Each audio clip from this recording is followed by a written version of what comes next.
Hello, hello, hello, hello. Hello, beautiful people, beautiful people, beautiful people. I pray that you all are having a blessed Friday, September 21st. I want to thank God for this beautiful day.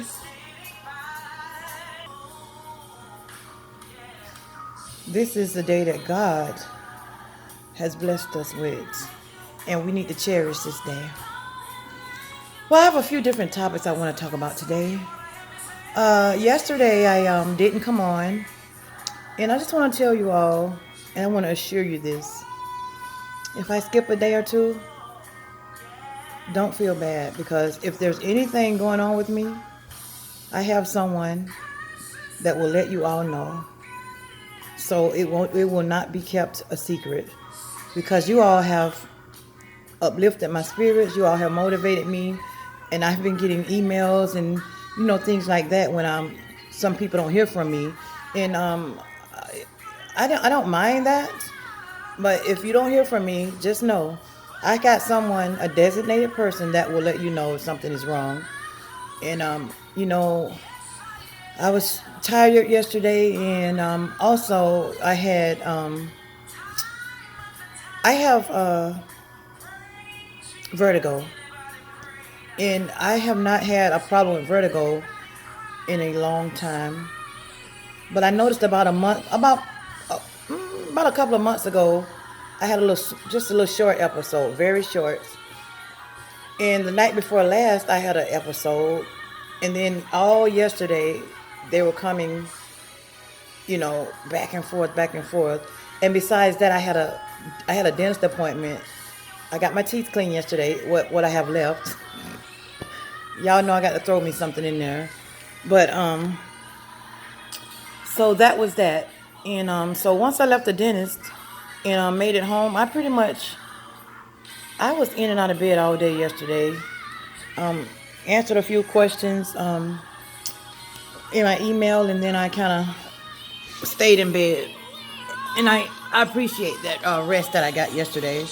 It was much needed.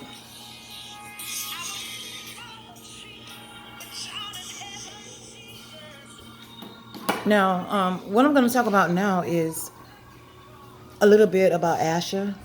I do know that some people say that I talk about her a lot on here, and they get offended or whatever, but everyone has their own views on it and their own wishes, so I don't know what to tell you from here.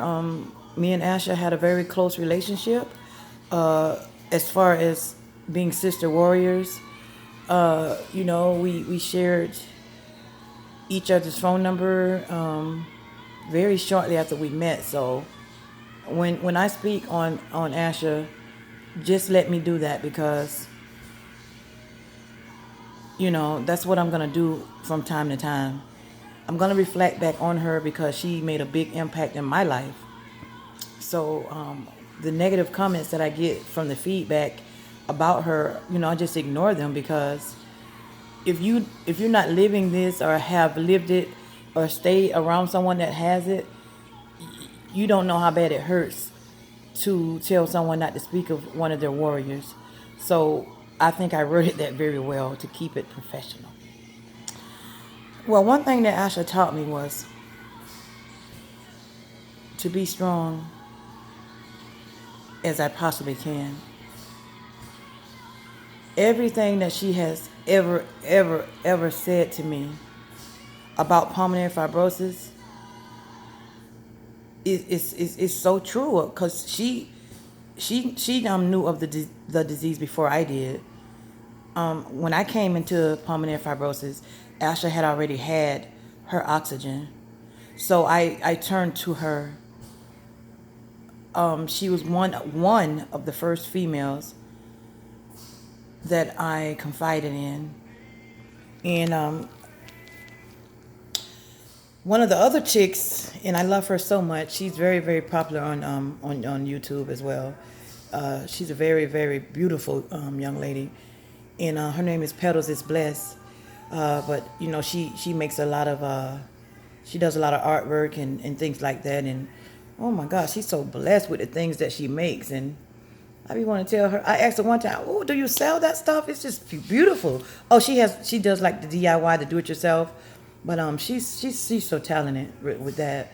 I mean, I do my little flower arrangement and everything, but petals, ooh, she can really do that. And as we all know, she has pulmonary fibrosis as well. Or if you don't know her, she does. And her story was out on social media as well. And she's also on oxygen, and she seems to be doing pretty good with it. And at a very, she looks seems to be at a stable pace right now in her life, and a great place in her life. I'm not sure exactly her circumstances with it right now, but she's also someone that I confided in about this disease.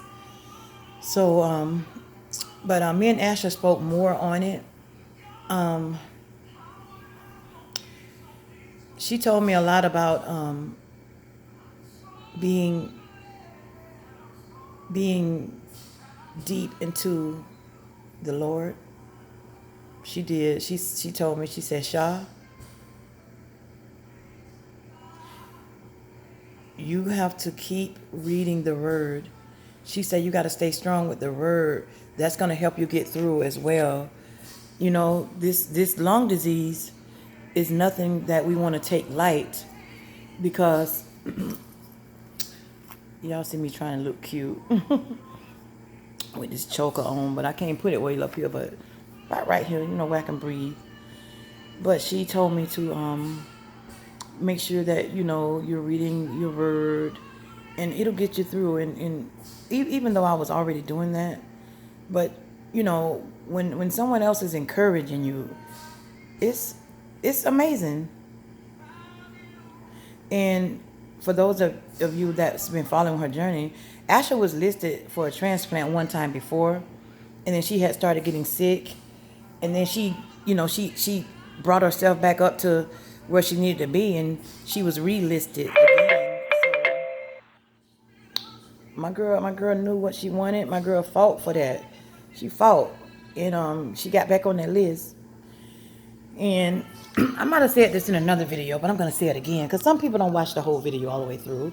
So since I'm still in the beginning, I want to just say this right here. It's HELL. It's hell trying to get on that transplant list. I I I'm gonna tell you. I read a lot about getting on the transplant list. I also spoke with my doctors about it. This, you know, a long time ago. But when me and Asha was on that phone talking about everything that we had to do, you know, for the transplant to get on the list. Well, even before I got approved, or even before I started my evaluation, she was like, "Don't think I'm playing with you, sis." She said, "I'm gonna tell you just like this." She said, "Oh, they're gonna test you from the strand of your hair to your toenail." And I'm like, "Child, they ain't gonna do all that now." Even though I had done read it in the books and everything, I'm like, "What?" Y'all, when I tell you, they did just that. Wherever you're having your transplant at, you go to that center and take so many tests. And even home in your local city, you have to see your local pulmonologist for testing as well.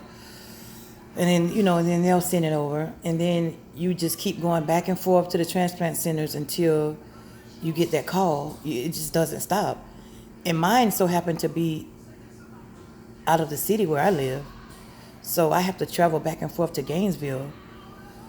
And now they have me coming every 2 weeks, going back and forth to the doctors there, because I'm in their care, full care now, as my condition has declined. So, and then they also call and check up on me a lot. But yeah, Asha she kept me going with what I needed to know. And I think I'm one of the ones that I'm sorry. I know that I'm one of the ones that was telling her, you know, maybe, you know, is there any way that you could come to a different transplant center and see? And then, we were talking about it, and it's hard to just change your insurance from state to state. It's bad enough trying to get on the list in your own state. And yes, some of these other transplant centers will take her, us, or whoever. But I had to realize that myself because, I have people, friends, family, and things like that, saying, hey, could you get on the list somewhere else? And you can be listed at multiple transplant centers. That's true. But you got to remember that once you get out of your city or area, because not every city has a transplant center, you must relocate there once you're discharged from your hospital stay. You must relocate there for 3 to 4 months. So that's a lot. That's a lot on someone that has to have a caregiver with them 24/7 for 3 to 4 months while you're in that new city. So, people have asked me, hey, can you, go somewhere else? Well, the answer to that is also no, because it's hard trying to get a caregiver to just go from or where I'm at to Gainesville, which I do have my mates, and then I have my son and a friend, and they're going to be rotating, but they still got to travel. So imagine me trying to go out of state to do this. So when people mention that to us, I don't quite think that they think about everything that has to go along with it. Even though we appreciate the thought of others trying to get us somewhere else, that maybe can move faster. And I definitely appreciate it. And I know Asha appreciated everyone that was asking her, can she go to a different transplant center? Because at the end of the day, they're only trying to save help, with whatever they can help with for their friend or their family member. No one wants to see us pass away. They want us somewhere fast where we can get called on the list, and things like that. And it's understandable, but it's just a hardship trying to, go so far. And for me, I have to leave, like I said, to go to Gainesville when I get the call, if I'm not already hospitalized when they call. But my family has to travel, from different areas, because not all my family is here in Orlando. I'm kind of, with a few people here in my family. I moved here 4 or 5 years ago, so my family all is not here. This is not where I was born and raised at, but I do like it here, and I love my doctors here. So with that being said, it's a hardship, and we're already on a fixed income, as being on oxygen. So, and you already know how that goes. Yes, disability is just enough to get. It's not enough to get you by, but I thank God for what I do have, and I'm gonna just say that, and I praise God, for that, because it's better than nothing. But when this sister get healed, cause she gonna heal, this sister going back to work. If it's in God's will, let's say that, if it's in God's will, and I mean not right, of course not right away, people. I will be fully, well, no one is never gonna be fully healed of any type of surgeries, because there are always gonna be the scars. But once the doctors feel that I'm able to do something part time, I want to jump back into it. Maybe 2 years later, I want to make sure that I'm good. Very light, part time, 3 days a week. Something to keep my mind off of just being stuck in the house or whatever. So that's the reason why it's so hard to just up and go. So and Asha was kind of lucky as well as too, because she had a transplant center right near her home. So had she gotten a transplant, she would have been able to get discharged home, and still had to have her family member there at all times, for the first few months. And then I believe her mom had already moved into her place, which was nice. I love her so much. And if she ever sees this video, I just want her to know how much I love her. And girl, I want to come dance with you one of these days. Yes, that woman can dance. I love you, Mom. But so she was close to her home, and she would have got discharged to home, and which is very convenient. And so But I'll be discharging to my own place up in Gainesville, and I'm solely responsible for all of the expensive for the entire time that I'm there. Once I'm discharged, so all everything expensive is on the patient, and the patient depends on her friends, family, and things like that. So, which is why I have my GoFundMe up, and I have my yes, my GoFundMe up, and then I also have fan mail for anyone that is interested, because I do get a lot of people asking. Sometimes they'll come in and ask me for my GoFundMe, or they'll ask me if I have fan mail. But the GoFundMe is pinned on the on my wall, and although it's in my bio, I don't know what's wrong with it. When people click on it so hard, it's not showing up. But I have it pinned, and I also will have it in the description box, and also my fan mail email will be in the description box. And I have a different one that I'm using now for my fan mail email, or whatever. If try to, I do answer them, but I try to limit it to what's going on in my email as well. And my fan mail PO box will be listed as well in the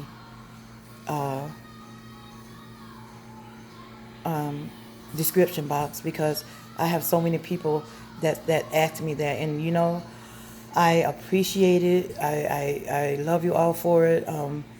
This GoFundMe has been going on for quite a while now.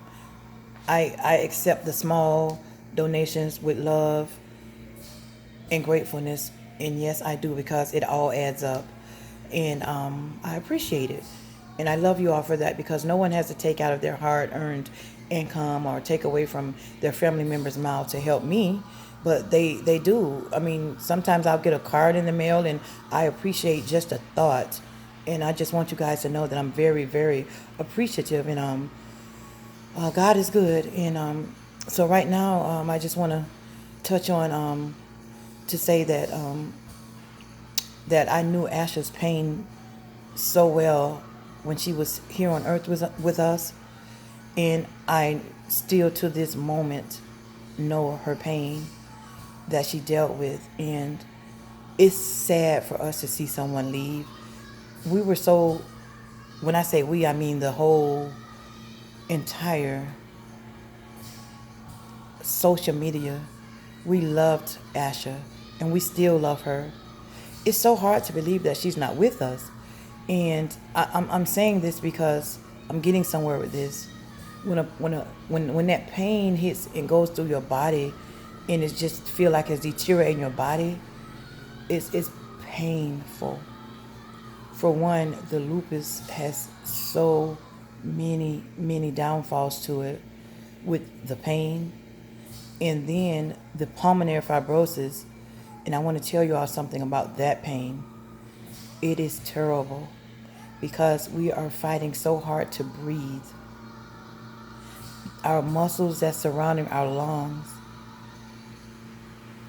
is holding up the lungs, but now the lungs are so weak, and that's it's like what do they have to hold on to, because of the muscles are starting to ache now. So it's a very, very hurting feeling. Only way that I can describe how I've been feeling in the last few days with the pain, it's like a truck just sitting on top, and then at times it just feels like a stabbing feeling, stabbing. It's just hard to explain. And believe me, when Asha told the story of her in pain, please believe it. It's true. I'm not saying that anyone didn't believe it, but I'm just coming in to say, as a matter of fact, it's a fact. I know her pain. I knew her pain. I mean, it's like, I think that our Father above has his own way of relieving our pain. And it's real. But our pain, he'll put no more on us than that we can bear. And he won't. Either he's gonna heal us, He's going to bring us the new organs that we need. And that's when I say we, that's with anybody that's going through it. He's going to or heal us from the health issues that we have, or he's going to come scoop us up in his wings where there'll be no more pain. That's just how it works. And I miss Asha. I miss her so, so much. But there's no way I wanted to see her suffering in that type of pain. That pain from the lungs and the mixed up with the lupus will tear your body down. My doctors are so surprised because how I'm still standing and fighting. Not saying that it should have been like me already, gone, but that's not what they're saying. But for me to have very low, very, very, very low lung function, they're just shocked. And I said, don't be shocked, because this is nobody but God that's keeping me. That's who's keeping me, the man above. That's who's keeping me. And I just want you guys to know that I love you all. And as I said, if I ever get to be, to the point where I can't come on, someone will always come on and let you all know that, hey, she's okay, or however it goes. And when I get that call, oh yeah, I'm going to let you all know, or somebody will. Trust me, you will know. And I want you all to have a great Friday, a great weekend, and just take the time out today to reflect on all the things that God have brought you through, and think about where he's brought you from and where you're at now. So with that being said, I would love for you to like, share, comment, let me know how you feel or whatever. And if you are a new subscriber, thank you for stopping by my channel. And I thank you for subscribing if you hit the subscribe button. If not, please feel free to subscribe. And I love you all. And come on with them hashtags, lungs for Sha, lungs for Sha.